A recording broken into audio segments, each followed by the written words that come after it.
Bond करता है sp2 hybridisation when carbon is bonded to 3 atoms, ठीक है। तो वो डबल बॉन्ड बना रहा होता है, एक उसका ऑर्बिटल जो होता है that's involved in forming double bonds, जैसा एल्कीन्स का था। और एल्कीन्स के अंदर मैंने कहा था कि if you have a double bond there is a pi electron cloud which has which is an electron rich center, it has high electron density, तो वो इलेक्ट्रोफाइल्स को अट्रैक्ट करता है। इलेक्ट्रोफाइल्स कौन से स्पीशीज होते थे which are attracted to electrons obviously, and they can also accept a pair of electrons, ठीक है। तो ना सिर्फ वो अट्रैक्ट होंगे but they would react, they would be able to accept a pair of electrons। अब फिर हमने इलेक्ट्रोफिलिक एडिशन रिवाइज किया था कि electrophilic addition you had bromination reactions of alkenes, कि जिसके अंदर you have an alkene an ethene molecule that would react with bromine, और उसकी कंडीशंस थी रूम टेम्परेचर वगैरह, और ये उसका मैकेनिज्म था कि ये जो आपका इलेक्ट्रॉन रिच सेंटर होता है वो ब्रोमीन को पोलराइज करता है, उसके इलेक्ट्रॉन्स फर्दर रिपेल होते हैं तो Br नेगेटिव टूट के अलग हो जाता है, और वो जो Br पॉजिटिव होता है वो पाई इलेक्ट्रॉन क्लाउड को अपने साथ जोड़ लेता है एंड बॉन्ड्स विद इट, ठीक है। तो पाई इलेक्ट्रॉन क्लाउड में जो दो इलेक्ट्रॉन्स थे उनको वो अपने साथ जोड़ लेता है, which is why the other carbon becomes positive and becomes a carbocation, और फिर उसके साथ Br-1 जो टूट के अलग हुआ था वो आके उसके साथ अटैच हो जाता है, ठीक है। So it was a two-step reaction in which the first step was a slow step and the second step was a fast step, और उसका एनर्जी प्रोफाइल डायग्राम हमने डिस्कस किया था कि the energy profile diagram for such a reaction, उसमें intermediates दो steps इस तरह बना होता है। The first one always has a higher curve, ठीक है, उसकी activation energy ज़्यादा होती है। Second fast step है तो it's going to have a lower activation energy, it's going to be much faster। अच्छा, anyways ये सब हमने कल किया था। फिर हमने हाइड्रेशन का भी एग्जैक्टली सेम मैकेनिज्म था कि हाइड्रेशन के अंदर वाटर ऐड होता है, 300 centigrade 60 atmosphere pressure, phosphoric acid catalyst, same thing. बस इसमें इशू है कि वाटर पहले से ही पोलराइज्ड है and water is highly polar, तो वो H पहले से ही बहुत ज़्यादा स्ट्रांगली पार्शियल पॉजिटिव होता है, वो इलेक्ट्रॉन से अट्रैक्ट होता है, और OH-1 ये सारे इलेक्ट्रॉन्स OH-1 बन जाता है, उसके पास चले जाते हैं, और फिर OH-1 अगले स्टेप में कार्बोकैटायन के साथ अटैच हो जाता है। तो exactly same mechanism, same with hydrogen halides, and then we went through hydrogenation. Hydrogenation had a different mechanism, उसका हमने पढ़ा था कि आपके पास alkenes होते हैं और वो सैचुरेटेड हो जाते हैं, हाइड्रोजन गेट्स एडेड, निकल कैटलिस्ट, टेम्परेचर मैंने यहाँ पे नहीं लिखा, लेट मी, वो एक चीज है जो मिस हुई है, 1 सेकेंड, लेट मी ऐड। इसका टेम्परेचर जो होता था 150 से approximately 200 degree centigrade, somewhere in between, ठीक है। 150 लिखो 200 लिखो, इट्स द सेम थिंग। इसकी एप्लीकेशन क्या होती थी कि unsaturated vegetable oils and they would turn into saturated margarine. फर्क क्या पड़ता है कि हाइड्रोजन ऐड होने से ये मॉलिक्यूल का जो साइज होता है that slightly increases, very very slightly, it becomes bigger in size. तो मॉलिक्यूल का साइज थोड़ा सा बड़ा हो जाता है, जिससे उसके वैन डर वाल्स फोर्सेस ज्यादा हो जाती हैं, जिससे उसकी मेल्टिंग पॉइंट ज्यादा हो जाते हैं, तो ये सॉलिड होता है margarine, and it's a replacement for butter. Vegetable oils जो होते हैं they are liquid in state. और हेटेरोजेनस कैटलिस्ट का हमने रिवीजन की थी कि दो प्रोसेसेस होते हैं, एड्सॉर्प्शन एंड डी एड्सॉर्प्शन। कि ट्रांजिशन मेटल्स हमने पढ़ा था, उसके अंदर हमने पढ़ा था कि transition metals have this, because they have more protons, they have this weak affinity for electrons, they like to gain electrons very very slightly। तो वो इलेक्ट्रॉन्स को अपनी तरफ पुल करते हैं, जिससे उनके पुराने बॉन्ड्स टूट जाते हैं and the activation energy decreases. तो molecules they weakly bond with the catalyst and then those weak bonds break and then new bonds could be formed। अच्छा, ये सारा हमने इसके बारे में एल्कीन्स के बारे में पढ़ा था, और एल्कीन्स के अंदर AS के अंदर और भी बहुत सारी चीजें थी। So the next thing related to alkenes, that is Markovnikov's rule for unsymmetric alkenes। Same reactions जो ऊपर इलेक्ट्रोफिलिक एडिशन reactions थे, तो unsymmetric alkenes, what happens if an alkene is unsymmetric?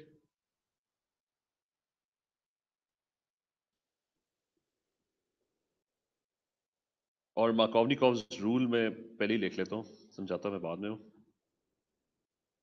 ठीक है। The definition or the rule simply is that the H atom likes to bond with carbon in C-double-bond-C, that जो पहले से ही C-double-bond-C, that is already bonded to more carbon atoms. So that is already bonded to more hydrogen, sorry. So, so this was the Markovnikov's rule. मतलब उसकी example ये कि if you have an unsymmetric alkene, the first thing is, what is an unsymmetric alkene? An unsymmetric alkene is कि around the double bond, the molecule is not symmetric. ठीक है? If you, अगर मैं इसको divide करता हूँ ना दो में around the double bond, so the left and the right side are different. ठीक है? The left side has more alkyl chains, the right side has more hydrogen atoms. तो rule ये था कि if you are reacting a molecule with this alkene, for example water, so the issue is it's the double bond carbon atoms that are actually taking part in the reaction. ठीक है? इनको मैंने highlight कर दिया. These are the carbon atoms that are actually taking part in the reaction. So two possible different products are possible. Okay, the double bond would change into a single bond. The H, अच्छा H और OH add होने हैं इनके साथ. So the issue is that the H could be added to the carbon on the left and the OH could be added to the carbon on the right. That's one possibility. The other possibility is that it could be the other way around. That you have CH3 and you have double bond वाले ये carbon atoms है. So the second possibility is that the H, ये दो carbon atoms ठीक है, H किधर add हुआ था? इस साइड पे OH ऐड हो जाए and इस साइड पे H ऐड हो जाए. ठीक है? So there are two possibilities. You could have this is called propan-1-ol. थोड़ी सी नेमिंग भी रिवाइज कर लो. Prop क्या होता था? That was 3 carbon atoms, right? All का मतलब alcohol है. I mean this is not propan-1-ol, ऊपर वाला है. नीचे वाले का क्या नाम होगा, किसी को पता है? It's going to be called OH जो है, that's on the second carbon atom. ठीक है? So this one is propan-2-ol. So you have propan-1-ol and propan-2-ol. So two different possibilities. One of them is going to be a major product. The other one is going to be a minor product. Major product ये वाला है. Major product का मतलब है कि there's a higher probability of forming this molecule. दूसरा भी बन सकता है और दूसरा बनेगा भी, लेकिन कम quantity में बनेगा. ठीक है? अगर आपके if you're making 10 molecules of you're doing 10 alkenes are taking part in this reaction, तो उनमें से 9 of them are going to form, या बहुत ज़्यादा quantity would form this one, ये बहुत कम बनेगा. So that's known as your minor product. ठीक है? How do you, first thing, how do you apply the Markovnikov's rule? कि rule simple है कि H atom जो है ना, it likes to bond with the carbon that is already bonded to more hydrogen atoms. ठीक है? तो इधर हम count कर लेते हैं. ये वाला carbon कितने hydrogens are attached है? This is attached to 2 hydrogens. ठीक है? उसके साथ that's 1, that's 2. और फिर ये वाला carbon जो है, that is bonded to just a single hydrogen atom. ठीक है? That's attached to a single hydrogen atom. तो H किसके साथ bond करेगा? H is going to bond, or it's going to like to bond with this carbon atom. तो OH जो होगा, that would like to bond with the other carbon atom, obviously. So that's simply the Markovnikov's rule, and that's how you're going to apply it. अभी हमने सिर्फ application पढ़ी है, understand नहीं किया कि ये होता क्यों है. याद है? Clear है? Riyad, is this clear? Musta, Qasim, is this clear? Yes, sir. अच्छा, so you've, सर एक क्वेश्चन है. हाँ जी. सर हमें पता कैसे चलेगा कि ये जो एक मेजर प्रोडक्ट है और वो माइनर प्रोडक्ट है?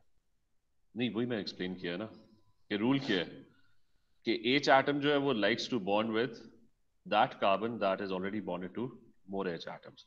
मतलब मैंने H और OH लगाने ना इसके साथ, इन दोनों के साथ. तो जी रूल क्या है? H के साथ बॉन्ड करेगा उस कार्बन आटम के साथ जिसके साथ पहले से ज्यादा H है. सही.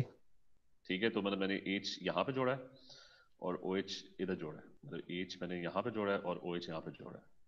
क्लियर है? बात समझ आइए? जी सर.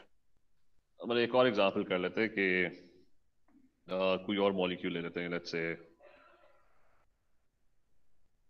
अच्छा लेट्स से ये मॉलिक्यूल है, जो CH3 है।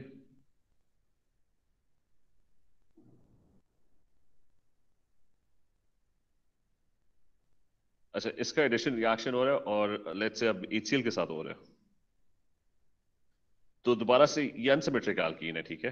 पहले तो वो फिगर आउट कर लेना कि सिमेट्रिक एल्कीन्स में मैटर नहीं करता, क्योंकि सिमेट्रिक एल्कीन्स जो होते हैं उनकी दोनों साइडें एक ही जैसी होती हैं। जैसा इथीन है वो सिमेट्रिक है, तो एच को इधर जोड़ो या इधर जोड़ो एक ही बात है, ठीक है। लेफ्ट राइट एग्जैक्टली सेम है, इशू सिर्फ अनसिमेट्रिक में होगा। अच्छा दिस वन, तो मैंने डिसाइड करना है कि ये जो मेरे बीच में कार्बन डबल बॉन्ड कार्बन बना हुआ है यहाँ पे, where would the H get bonded to and where would the Cl, तो H रूल के H ने जाके बॉन्ड करना है उस कार्बन के साथ जो पहले से ज्यादा H के साथ बॉन्डेड है। तो ये कितने हाइड्रोजन के साथ बॉन्डेड है? ये एक हाइड्रोजन के साथ बॉन्डेड है, ठीक है। इस कार्बन के हाइड्रोजन को काउंट नहीं करना है, इससे कौन कितने हाइड्रोजन जुड़े हुए हैं, वो एक ही जुड़ा हुआ है ना, दिस वन। अच्छा, इस कार्बन के साथ कितने हाइड्रोजन जुड़े हुए हैं? कोई भी नहीं है, मतलब उधर भी कार्बन की चेन है, इधर भी कार्बन की चेन है, तो यहाँ पे there is none, zero hydrogen. तो अगर मैंने इसका मेजर प्रोडक्ट बनाना है ना, the H in HCl would bond with this carbon atom, ठीक है। ये बात समझ आइए, क्लियर है? कैसे क्वेश्चन पूछा था? जी सर, जी सर, क्लियर है। अच्छा, तो मेजर प्रोडक्ट H ने जाके इसके साथ जुड़ना है और फिर ऑब्वियसली Cl दूसरे वाले के साथ जुड़ेगा, right. So that's the Markovnikov's rule, इसका ख्याल रखते हैं, ठीक है। मेजर माइनर एक्सेट्रा ये सब चीजें they would ask you, plus इसकी रीजन भी वो पूछेंगे, रीजन अभी हम करते हैं। पहले तो सिंपल ये रूल याद रखना है कि प्रोडक्ट को डिसाइड किस तरह करना है। अब नेक्स्ट पार्ट के मतलब मार्कोवनिकॉफ रूल होता क्यों है, मतलब why why does this happen, कि ये वाला, इसके आगे मैं लिख भी दूं कि this is the major product, ठीक है। The other one would be the minor product. तो इनकी नेमिंग भी आएगी ना? क्या चीज? इनकी नेमिंग भी आनी चाहिए। नेमिंग? हाँ जी।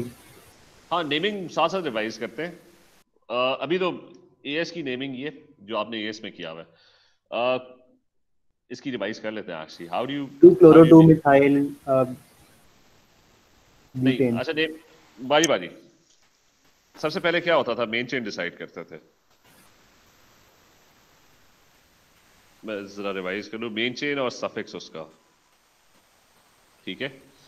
अच्छा है, तो ये मेन चेन क्या है, कितने कार्बन एटम्स लाइन के अंदर है इसमें? 4। कॉन्टिन्यूसली, ठीक है, देयर आर 4। तो ये आपकी मेन चेन है, ठीक है। 4 कॉन्टिन्यूस कार्बन एटम्स, ठीक है, एक स्ट्रेट लाइन में, लॉन्गेस्ट पॉसिबल चेन। तो 4 कार्बन एटम्स का नाम किससे शुरू होता है? ब्यूट। ठीक है, that's ब्यूट।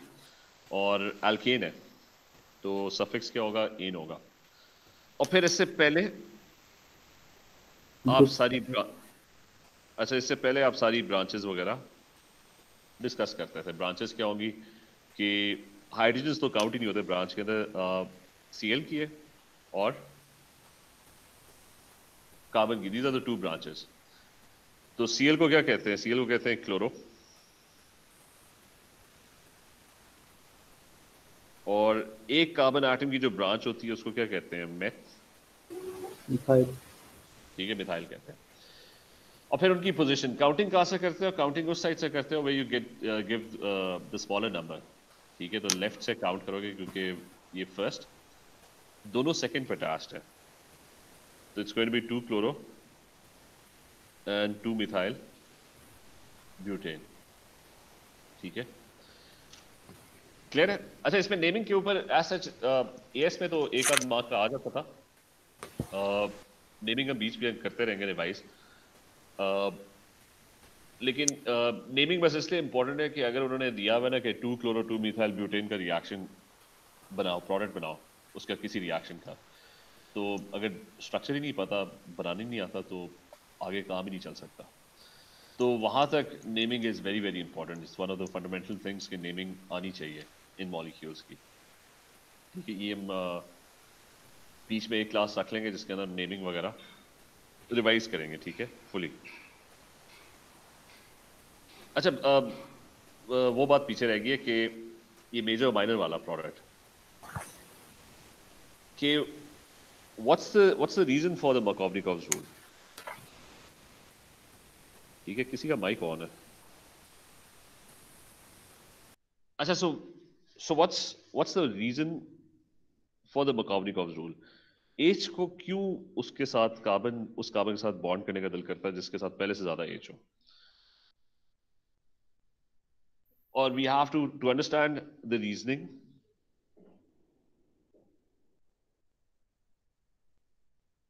To understand the reasoning, we have to go back to the mechanism. कि अगर आपके पास unsymmetric alkene है,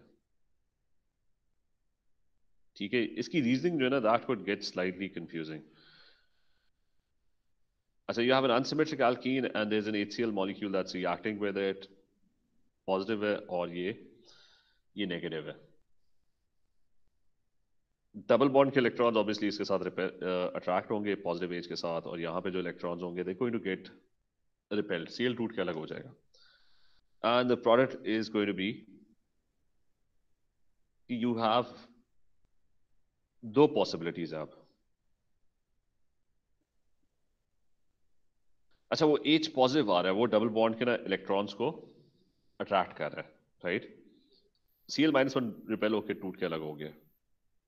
And here's another molecule of propene, और उसके साथ भी ना H पॉजिटिव जो है वो, ठीक है, मैंने दो डिफरेंट मॉलिक्यूल्स कर लिए, ठीक है, यहाँ पे। अच्छा, so Cl-1 has broken away and there's H positive. H positive को इलेक्ट्रॉन्स चाहिए, तो वो क्या करेगा, डबल बॉन्ड के इलेक्ट्रॉन्स को अपनी तरफ अट्रैक्ट करेगा। It's going to pull those electrons, ठीक है, तो ये इलेक्ट्रॉन्स डबल बॉन्ड में दो इलेक्ट्रॉन्स ये अट्रैक्ट होके, ठीक है, if you can see this properly, वो H ने अपनी तरफ खींच ली, और H के ऊपर जो चार्ज है ना पॉजिटिव, वो खत्म हो गया।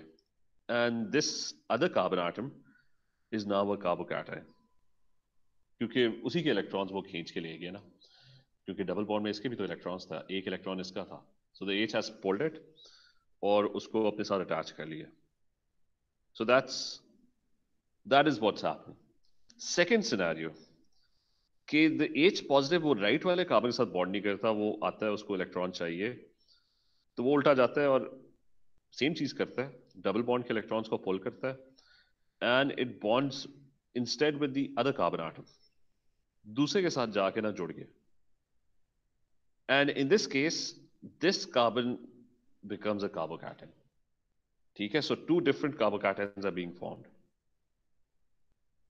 तो दोनों केसेस के अंदर the H is coming in, इसका खैर पॉजिटिव चार्ज खत्म हो जाएगा इस H का, because it has gained electrons from the double bond. यहाँ तक क्लियर है? मूसा, फातिमा, is this clear? दुआ, is this clear? तहा क्लियर है? ये सुनो। अच्छा, चले उससे अब इससे आगे चलना है। खैर इससे आगे नहीं, अगला पार्ट तो सिंपल है कि वो Cl-1 would come in both cases and the Cl-1 would bond with the carbocation, तो मॉलिक्यूल बन जाएगा, ठीक है। So there's a Cl-1 that's waiting around, इधर भी कोई Cl-1 पड़ा हुआ है, but the Cl-1 is kind of irrelevant in this. Focus in दो कार्बोकैटायंस के ऊपर है। रूल क्या था कि H likes to bond with the carbon atom that's already bonded to more hydrogens, तो मैं उस H को जाके ना सर्कल कर लेता हूँ कि H would like to bond with this carbon atom, यानी ये वाला जो कार्बोकैटायन है ना, this is the one that it wants to bond with. अच्छा, उसकी रीजन क्या है? उसकी रीजन ये कि this कार्बोकैटायन is stable, ठीक है। अच्छा, ये स्टेबल का वैसे तो वर्ड यूज करने का कोई फायदा नहीं है, मतलब हमने ये अंडरस्टैंड करना है कि स्टेबल है क्यों, और ये वाला ऑब्वियसली अनस्टेबल है, इसलिए ये नहीं बन रहा। Now I am going to explain कि व्हाई द फर्स्ट वन, कि why does H like to bond with the carbon atom that's already bonded to more hydrogens, कि why is it stable? उसकी रीजन ये, बल्कि unstable वाले को मैं पहले एक्सप्लेन कर दूं कि why is this unstable. इसके इर्द गिर्द नंबर ऑफ इलेक्ट्रॉन्स देखो, how many electrons does it have? इधर हाइड्रोजन का एक इलेक्ट्रॉन पड़ा हुआ है, इस कार्बन के इर्द-गिर्द, इधर एक और हाइड्रोजन है, उसके पास hydrogen only has one electron, and there's a carbon next door which has 6 electrons. Carbon in total has 6 electrons, right? So the neighborhood has a total of 8 electrons. अब जब इसके ऊपर पॉजिटिव चार्ज बनेगा ना, positive charge क्या करता है, electrons को अट्रैक्ट करता है. So all the electrons would slightly get pulled towards the positive charge. मतलब पॉजिटिव चार्ज का काम ही है कि वो इलेक्ट्रॉन्स को अपनी तरफ अट्रैक्ट करता है. So there's this positive charge right in the middle. ठीक है, बीच पे right in the middle there's a positive charge, and the neighboring electrons are kind of getting pulled very very slightly towards that positive charge. इसके अंदर भी यही हो रहा है. इसके अंदर भी this carbocation, this carbon is positive, but it has neighboring atoms around it. If it has neighboring atoms around it, तो यहाँ पे कितने इलेक्ट्रॉन्स हैं? हाइड्रोजन के पास टोटल 1 इलेक्ट्रॉन है. इस साइड पे कार्बन है. I am not counting the hydrogen क्योंकि हाइड्रोजन से आगे जाके बॉन्ड कर रहे हैं. तो कार्बन है, carbon has a total of 6 electrons. इसके राइट साइड पे भी देयर इज कार्बन. तो this positive carbocation right in the middle of the molecule is surrounded by how many electrons? 13 electrons. और वो सारे इलेक्ट्रॉन्स को थोड़ा बहुत अपनी तरफ पुल करेगा. ठीक है, क्योंकि वो उसके नेबरहुड के अंदर है, इमीडिएट नेबरहुड में. ऑब्वियसली हाइड्रोजन का एटम उस इलेक्ट्रॉन को कंप्लीटली तो जाने नहीं देगा, लेकिन थोड़े से इलेक्ट्रॉन्स ये जो होंगे इर्द गिर्द नेबरहुड में, they would be slightly closer to this, they would be attracted to the positive charge. तो इसके नेबरहुड में 13 इलेक्ट्रॉन्स हैं इमीडिएट नेबरहुड में. तो इसका जो पॉजिटिव चार्ज होगा that's going to be smaller in size, क्योंकि वो न्यूट्रलाइज हो जाएगा to an extent, because there are lots of electrons around it. और वो इलेक्ट्रॉन स्लाइटली भी अगर इसकी तरफ अट्रैक्ट होंगे तो पॉजिटिव चार्ज, मतलब positive charge gets neutralised by electrons, right. तो वो इलेक्ट्रॉन्स आके उस पॉजिटिव चार्ज को थोड़ा बहुत, उस इलेक्ट्रॉन डेफिशिएंसी को थोड़ा बहुत खत्म कर देंगे. तो this positive charge is going to be smaller in size. अच्छा, look at this positive charge. It has 8 electrons in its immediate neighbourhood. तो इलेक्ट्रॉन्स कम है इसके इर्द-गिर्द. तो इसका मतलब है this positive charge in a relative sense, ठीक है, relatively is going to be larger, क्योंकि उस पॉजिटिव चार्ज के करीब इतने ज्यादा इलेक्ट्रॉन्स हैं नहीं. ठीक है, यहां तक is this point clear till now? Musa clear? Rehan, is this clear? ताहा, हसन? Yes, sir. ठीक है. अच्छा, अब इससे आगे बात करते हैं, उससे फर्क क्या पड़ता है? So the first point is कि the carbocations are not exactly the same. If the carbon which is becoming the carbocation, which is the positive one, has a lot of carbon chains around it, तो उसका मतलब it has a lot of electrons around it. If it has a lot of electrons around it, उन electrons को वो slightly भी attract करेगा, तो positive charge would to an extent get neutralized and it would be smaller in size. And this carbon atom has a lot of hydrogen atoms around it. ठीक है, so if it has a lot of hydrogen atoms around it, तो hydrogen के पास तो खुद electron नहीं होता, उस बेचारे के पास तो एक इलेक्ट्रॉन होता है. So the neighbouring atoms don't have a lot of electrons, and तो अगर वो उनके इलेक्ट्रॉन्स को पुल भी करेगा, वो है ही इतने कम कि the positive charge would still actually B relatively larger. अच्छा, तो लार्ज होने से अनस्टेबल क्यों हो जाता है? लार्ज होने से अनस्टेबल इसलिए होता है कि इसको कार्बोकैटायन बनाया किसने था? इसको कार्बोकैटायन बनाया था इस H ने. ये H आया था ना, इसने इलेक्ट्रॉन छीने थे ना. मतलब ये डबल बॉन्ड, ये जो इलेक्ट्रॉन्स थे ये कहाँ पे थे पहले पड़े हुए? वो तो इस कार्बन के पास थे ना, डबल बॉन्ड फॉर्म हो रहा था, राइट. तो इसके ऊपर पॉजिटिव चार्ज आया क्यों था? आया इसलिए था कि दिस एज केम इन, वो जो पॉजिटिव एज था उसने जाके उसके इलेक्ट्रॉन को छीन लिया था, डबल बॉन्ड के इलेक्ट्रॉन्स को, और अपने साथ जोड़ लिया था, right. That was the reason why this carbon got the positive charge in the first place. Now the point is कि अगर पॉजिटिव चार्ज इतना ही बड़ा है साइज में, तो वो तो एच को इलेक्ट्रॉन लेने नहीं देगा, वो तो उससे वापस इलेक्ट्रॉन खींच लेगा, और ठीक है, और कहानी फिर से स्क्वायर वन पे आ जाएगी, वो वापस एल्कीन बन जाएगा. ठीक है, so you get the point. मैं फिर से रिपीट कर रहा हूँ कि the first step of the mechanism was that you had an H positive, and that H positive was stealing electrons from the double bond. तो डबल बॉन्ड के electrons को स्टील करके अपने साथ जोड़ रहा था, जिससे उसके ऊपर तो पॉजिटिव चार्ज खत्म हो गया था, लेकिन this carbon got a positive charge. फिर हमने पढ़ा कि ये पॉजिटिव चार्ज जो बनेगा that's going to be relatively larger in size. ठीक है, it's going to be very large. तो if it's big in size, तो वो उसको इलेक्ट्रॉन लेने क्यों देगा? वो उसके इलेक्ट्रॉन्स को वापस अपनी तरफ पुल करेगा और वापस जोड़ लेगा और अपना पॉजिटिव चार्ज खत्म कर देगा. So the reaction would not proceed in this path. मतलब वो पहला स्टेप ही नहीं होगा. You get this point? ये बात समझ आई है? Riba, did you get this? Musa, Rihan, Abdul Rahman. Tua, did you get this? ठीक है. ये वाला पार्ट थोड़ा सा कंफ्यूजिंग है, ठीक है. ऑल्दो इसकी एक्सप्लेनेशन जो है वो बहुत ही 2 लाइनों की है, सिंपल है. सो द पॉइंट इज, अच्छा ये जब कार्बोकैटायन बना था, it didn't have a positive charge that was very strong. तो वो इस H को ना इलेक्ट्रॉन लेने देगा, मतलब उसे वापस नहीं खींचेगा, क्योंकि द पॉजिटिव चार्ज क्योंकि उसके वैसे ही इतने ज्यादा इलेक्ट्रॉन्स हैं कि वो उधर से इलेक्ट्रॉन्स पुल करके अपनी जो इलेक्ट्रॉन डेफिशिएंसी है वो खत्म कर देगा, या टू एन एक्सटेंट काफी कम कर देगा. तो वो इससे वापस इलेक्ट्रॉन्स नहीं खींचेगा. सो द पॉइंट इज कि इधर आपको टाइम मिल जाएगा कि अगले स्टेप में ना Cl-1 आके फिर would attach to it, right. इधर वो पहला स्टेप ही नहीं होगा कि H positive comes in, tries to steal the electrons from the double bond. This carbon becomes a carbocation, लेकिन इतना strong positive है कि वो वापस ही खींच लेगा, उसको लेके जाने नहीं देगा. ठीक है. So that's pretty much it. तो अब आपने पेपर में क्या लिखना है? पेपर में आपने लिखना है कि रीजनिंग ना, जो 2 लाइनों की रीजनिंग है, मतलब ये सारी बातें आप पेपर के अंदर ऑब्वियसली वर्ड्स के अंदर तो एक्सप्लेन नहीं कर सकते. The reasoning is going to be कि सिंपली लिखना है कि the carbocation that is bonded to more alkyl chains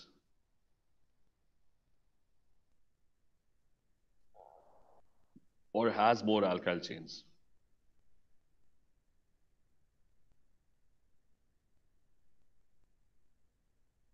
is more stable. ठीक है. so the carbocation that is bonded to more alkyl chains is more stable. अगर further कोई आ गया इसके ऊपर, although अभी तक तो नहीं पूछा, इतने तक ही उन्होंने पूछा है, लेकिन अगर उन्होंने फर्दर उन्होंने कहा कि जी क्यों स्टेबल है, आप बताओगे कि जी alkyl chains, मतलब they have a lot of electrons. Alkyl chains have an electron donating effect. मतलब इलेक्ट्रॉन डोनेटिंग इफेक्ट का मतलब है उनके पास इलेक्ट्रॉन्स हैं, तो कोई उनसे अगर, मतलब carbon chains have a lot of electrons, ठीक है. You have hydrogens don't have a lot of electron. Hydrogen just has 1 electron. तो जब इलेक्ट्रॉन होंगे तो दूसरों को दे भी सकता है, ठीक है. कोई उससे इलेक्ट्रॉन खींचेगा, अगर पॉजिटिव चार्ज होगा तो वो electron. So alkyl chains have electron donating effect.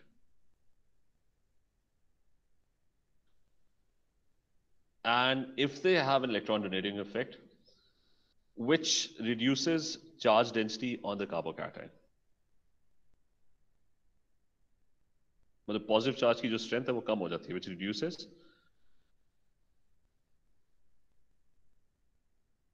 charge density on carbocation intermediate. Proper थोड़ा वर्ड लिख लेंगे, पेपर के अंदर लिखना है. अच्छा, carbocation intermediate. So alkyl chains have electron donating effect which reduces charge density of carbocation intermediate, making it more stable.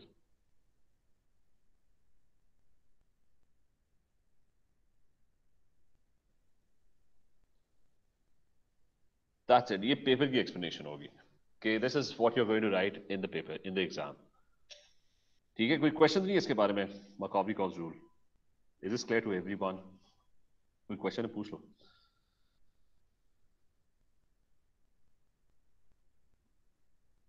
नबिया clear है? ताहा, शमीन, is this clear? सारा?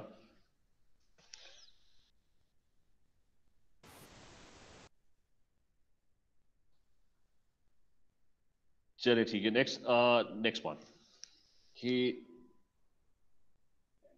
अच्छा, मेरी स्क्रीन के ऊपर ना असल में वो टॉप के ना कोई 3-4 नाम ही आ रहे होते हैं, इसलिए उन्हीं से पूछ रहा होता हूँ. बाकी नाम जो ना वो सारे नीचे हिडन होते हैं.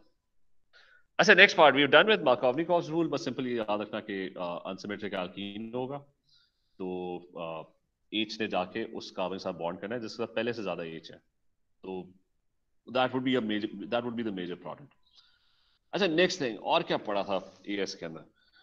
There was this entire thing on oxidation of alkenes. ठीक है, that was also important. Actually, ये ऑक्सीडेशन और रिडक्शन वाला पार्ट जो है ना, दैट्स वेरी इंपॉर्टेंट, क्योंकि a lot of questions actually, तकरीबन सारे क्वेश्चंस में ना कहीं बीच में ना एक वो पार्ट जो दिया होता है, दैट्स ऑक्सीडेशन और reduction. So oxidation of alkenes. Your alkenes, they do get oxidized. Now what happens when they are oxidized? So पहले तो there's a thing called mild oxidation.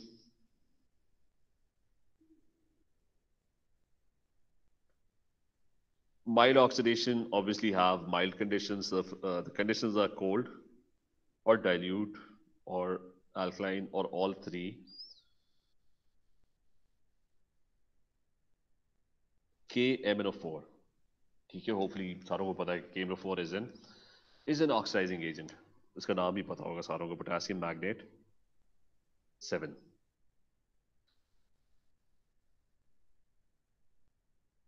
Colour भी चेंज पता होगी कि पर्पल होता है. ठीक है, अच्छा ऑल्दो इस केस में but it's going to go to purple to brown or colorless. अच्छा इस केस में ना रिएक्शन, क्योंकि माइल्ड कंडीशंस हैं, cold conditions, the reaction usually पूरा कंप्लीट नहीं होता. व्हाट हैपेंस इज कि MnO4 might get reduced in the process to MnO2. या chances है कि it could go to Mn2 plus as well. ठीक है, MnO2 actually brown होता है. Mn2 plus is very slightly pink, or you can call it colorless. अच्छा, anyways, mild oxidation. Mild oxidation is कि if you have an alkene, any alkene, बस उसको diol में convert कर दो. कि आपके पास ये O जो है ना, that's the oxidizing agent, which is KMnO4 in this case. तो आपका जो alkene होगा उसके it's like an addition reaction, उसके जो double bonds होंगे they're going to disappear, और double bond single bond में convert हो जाएगा, and OH groups are going to get added to both the carbon atoms. ठीक है, that's mild oxidation. तो सिंपल है, कहीं पे भी डबल बॉन्ड नजर आएगा तो आपने बस OH ग्रुप्स अटैच कर देते हैं. अच्छा, थोड़ा सा मैं स्केलेटल फॉर्मूलास के ऊपर भी एक एग्जांपल कर लूं कि let's say I have a molecule. ठीक है, स्केलेटल फॉर्मूला याद रखना कि इसकी जो जितनी भी नोड्स होती हैं,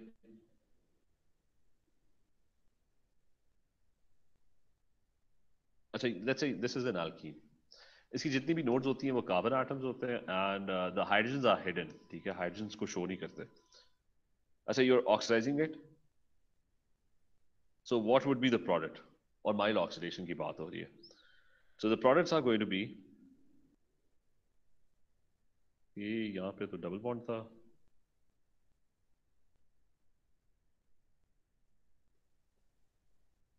अच्छा anyways, अच्छा mild oxidation, जहां जहां डबल बॉन्ड है वहां पे, I mean this carbon atom, this carbon atom, OH attach हो जाएंगे. The double bond is going to vanish, it's going to disappear, and OH groups are going to get added. इधर भी ये दो double bond वाले carbon atom थे, so there's going to be an OH attached over here and an OH attached on this side. ठीक है, so that's simply mild oxidation. आसान काम है. स्ट्रॉन्ग के अंदर थोड़ा सा इश्यू होता है. that's so number 2. Number 2 is strong oxidation.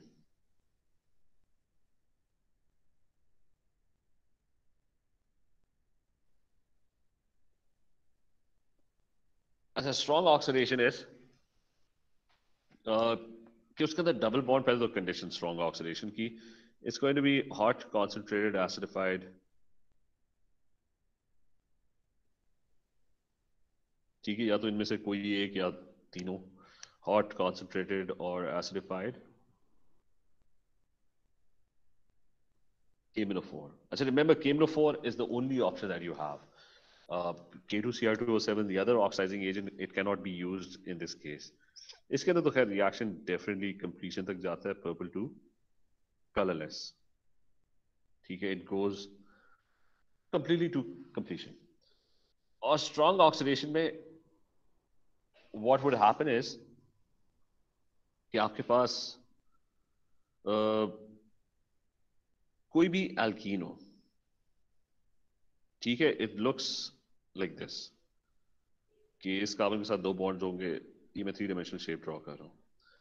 Now in strong oxidation, double bond सारे का सारा टूट जाएगा, ठीक है, it's going to break and the molecule is going to split into 2 parts, ठीक है, so it completely दो हिस्सों में divide हो जाएगा. And there are 3 scenarios. Scenario number 1 is कि double bond वाला, अच्छा जो भी होगा वो double bond वाले कार्बन को होगा, बाकी molecule को कुछ नहीं होगा, ठीक है, सिर्फ इन दो कार्बन एटम्स के ऊपर फोकस करना है कि इनको क्या होगा. अच्छा, so the first scenario is कि डबल बॉन्ड वाले जो कार्बन एटम्स हैं उनके साथ अगर दोनों के साथ हाइड्रोजन अटैच्ड हैं तो this will get oxidized to carbon dioxide and water. Second scenario number 2 कि डबल बॉन्ड वाले जो कार्बन एटम्स हैं उसके एक साइड पे there is a carbon chain और दूसरी साइड पे देयर इज हाइड्रोजन. तो ये वाला जो कार्बन है that would first get converted into an aldehyde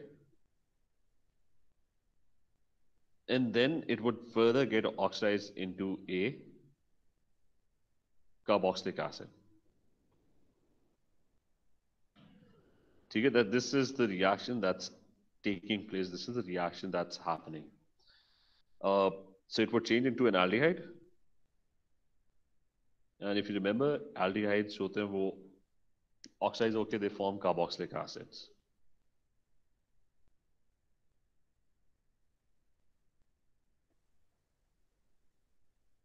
So carboxylic acids are formed. So this is the second scenario. और remember जो भी changes हो रही है ना वो इस कार्बन के साथ हो रही है, डबल बॉन्ड वाले कार्बन. कार्बन चेन जो मर्जी R is the rest of the molecule, ठीक है, जो मर्जी कार्बन चेन हो, nothing, I mean it shouldn't even be touched, वो वैसी होगी exactly. And then you have scenario number 3 and that scenario is कि you're going to have a double bond और उसके दोनों साइड्स पे कार्बन चेन्स हैं. And this one would get oxidized into a ketone. मतलब simply वो जो carbon था ना डबल बॉन्ड वाला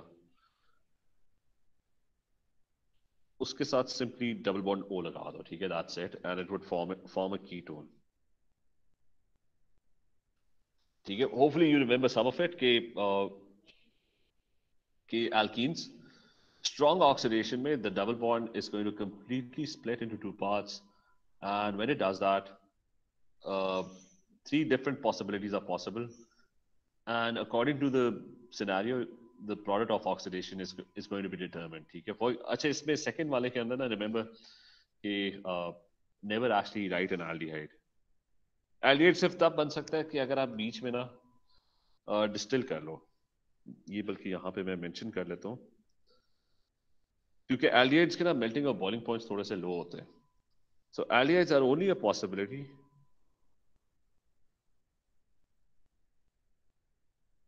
वरना वो एंड तक ना कार्बोक्सिलिक एसिड ही बनेगा. Are only possible if distillation happens simultaneously.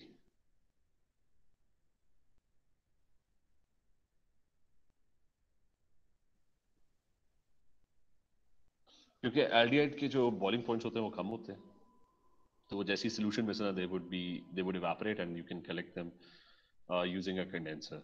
तो वो फॉरेन सॉल्यूशन से निकल जाएंगे बाहर. Otherwise it's going to be a carboxylic acid. अभी फिलहाल we're running out of time so I'm just going to do one example. ठीक है, so only one example which is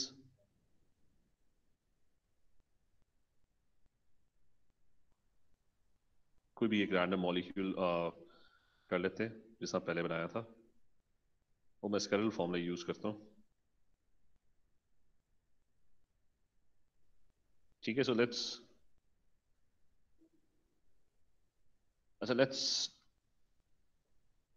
this one. इसकी oxidation जरा करते हैं. अच्छा, इसमें पहले तो मार्क करो कि किन कार्बन एटम्स में चेंजेस आएंगी.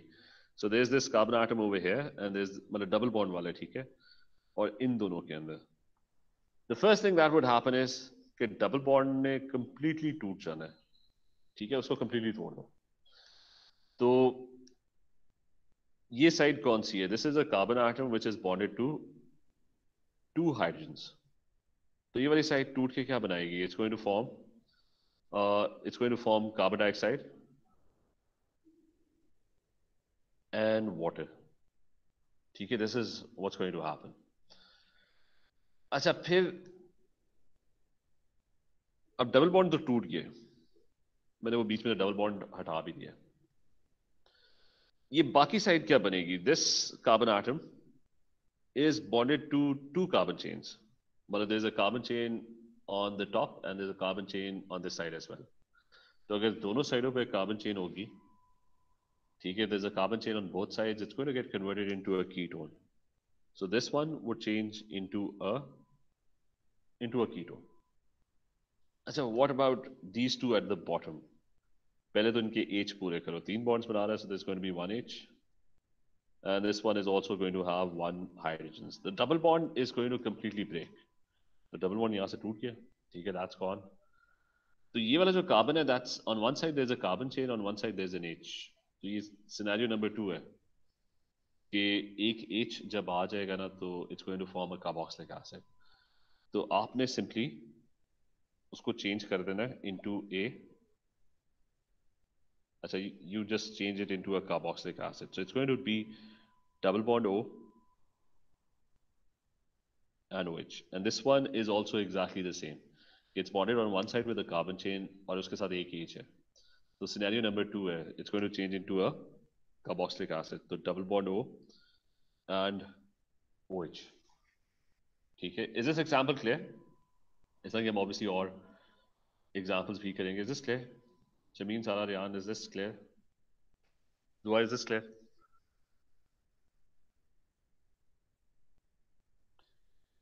अच्छा चले, ठीक है, इसकी हम फर्दर एग्जांपल्स करेंगे. ठीक है, इसके ऊपर एक असाइनमेंट वगैरह एल्कीन्स के ऊपर I give you an assignment as well. तो इसको भी रिवाइज करो. ठीक है, remember alkenes is very important. बहुत सारे बेंजीन के जो क्वेश्चंस होंगे वो एल्कीन से रिलेटेड होंगे. ठीक है, तो कल हम कंटिन्यू करते हैं.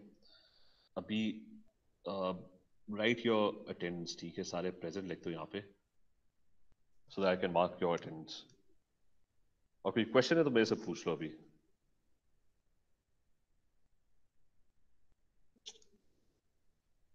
अटेंडेंस हो गया तो you can leave the class.